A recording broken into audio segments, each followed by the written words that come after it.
Hello everyone, welcome back to my YouTube channel Raftaar study. आज हम पढ़ेंगे हिक्सर ऑलिन थ्योरी। तो इस थ्योरी में था क्या, हम ये समझेंगे बेसिकली। तो देखिए, हम इससे पहले समझने से पहले एक एग्जांपल समझते हैं कि देखिए, आपके पास कोई चीज़ है, ठीक है।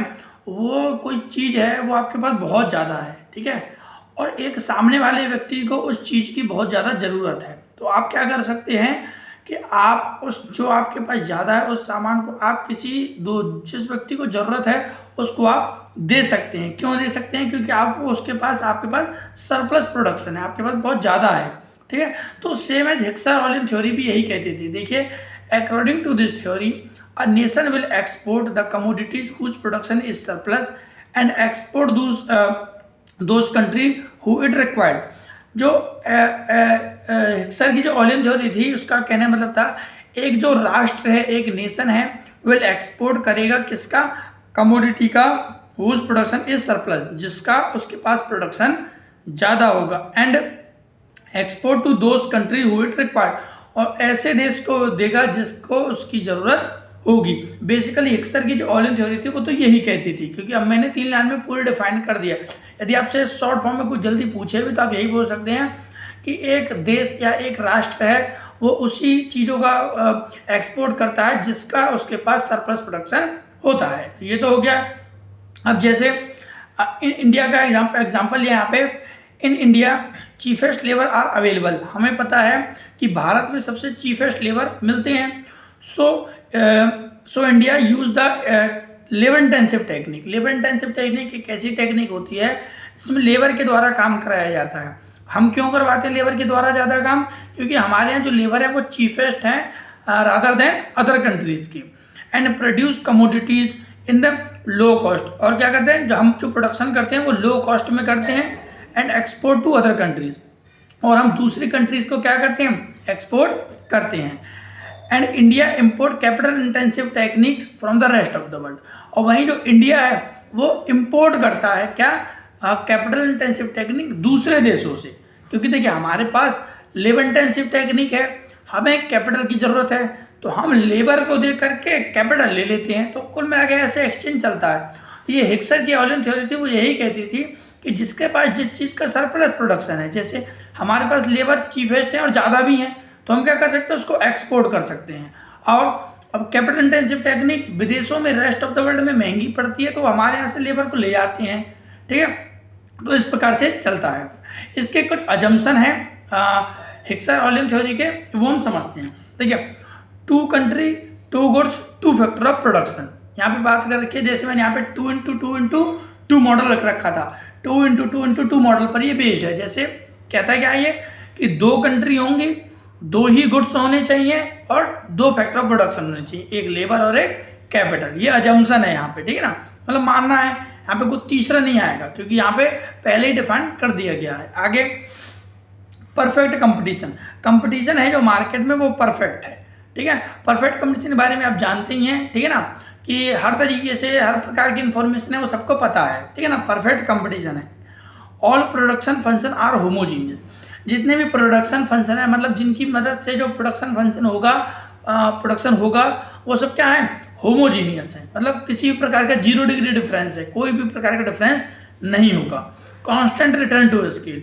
कांस्टेंट रिटर्न टू स्केल का मतलब है जितना आप इनपुट लगाएंगे उतना ही आपको आउटपुट मिलेगा, ठीक है ना। तो जितना लगाओगे उतना ही आपको मिलेगा, इसलिए बोल रखा है constant return to scale.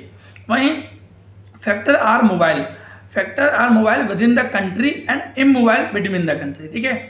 Factor are mobile within the country कहने का मतलब है जो फैक्टर्स हैं वो मूव कर सकते हैं। मोबाइल का मतलब मूव कर सकते हैं एक कंट्री से दूसरे, अपने कंट्री में। जैसे कोई व्यक्ति पंजाब में है, यदि मुंबई में काम करना चाहता है तो वो ईजिली मोबाइल कर सकता है, मतलब जा सकता है।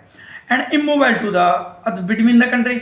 बट ये इमोबाइल होगा दूसरी कंट्री के साथ, क्योंकि दूसरा कंट्री काफ़ी डिस्टेंस पड़ता है, ठीक है, जाना इम्पॉसिबल है एक तरीके से, तो इमोबाइल है एक तरीके से, वो स्विच नहीं कर सकता। 2 कंट्रीज डिफर फैक्टर सप्लाई। जो 2 कंट्री हैं दोनों के बीच में जो फैक्टर ऑफ सप्लाई है वो क्या है? डिफर है। डिफर होनी चाहिए, मतलब अलग अलग होना चाहिए। 6th, the production function remain the same in different countries for the same commodity. यहाँ क्या रखा है, जो प्रोडक्शन फंक्शन है, देखिए मोस्ट इंपॉर्टेंट है ये 6 वाला, क्योंकि इसी के द्वारा हम आगे जो लॉन्टिफ जो थ्योरी थी उसको हम पढ़ेंगे इसी के द्वारा। तो क्या रखा है, जो हिक्सर ऑलिन थे उनका मेन फोकस भी यही था, इसी का क्रिटिसिज्म लॉन्टिफ ने किया था अपनी थ्योरी पे। क्या था, the production function remain the same in different countries for the same commodity. ये क्या रखा है कि जो प्रोडक्शन फंक्शन है, मतलब जो प्रोडक्शन करने वाले जो कारक हैं, बोल सकते हैं फैक्टर्स हैं, वो क्या होंगे, सेम होंगे अलग अलग कंट्रीज में सेम कमोडिटी के लिए। यदि आप किसी चीज का प्रोडक्शन कर रहे हैं, उसका एक देश में लेबर इंटेंसिव टेक्निक से यदि प्रोडक्शन हो रहा है, तो दूसरे देश में भी किससे होगा, हमारा लेबर इंटेंसिव टेक्निक से था। इफ कमोडिटी ए, ठीक है, commodity A capital in one country of other country, A commodity है के लिए हम क्या चाहिए, तो सेम है, उसी चीज की रिक्वायरमेंट होगी, ठीक है ना। तो ये क्या रखा था, ठीक है ना, उसको भी रिक्वायरमेंट।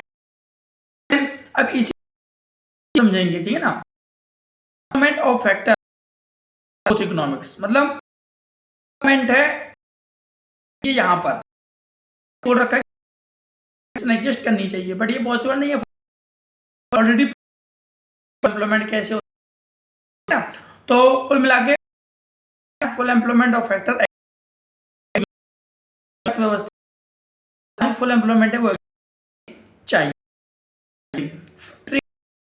नहीं चाहिए, मतलब किसी भी टैक्सेशन, टैक्स, एक्सपोर्ट टैक्स, कुछ पॉलिसी, ठीक है, ये मानना है वहां पे। इंपोर्ट कॉस्ट मतलब किसी नहीं होना चाहिए, जैसे कहीं किसी दूसरे आया या अपने देश से कुछ के बीच में किसी पर क्या सॉल्व नहीं होना।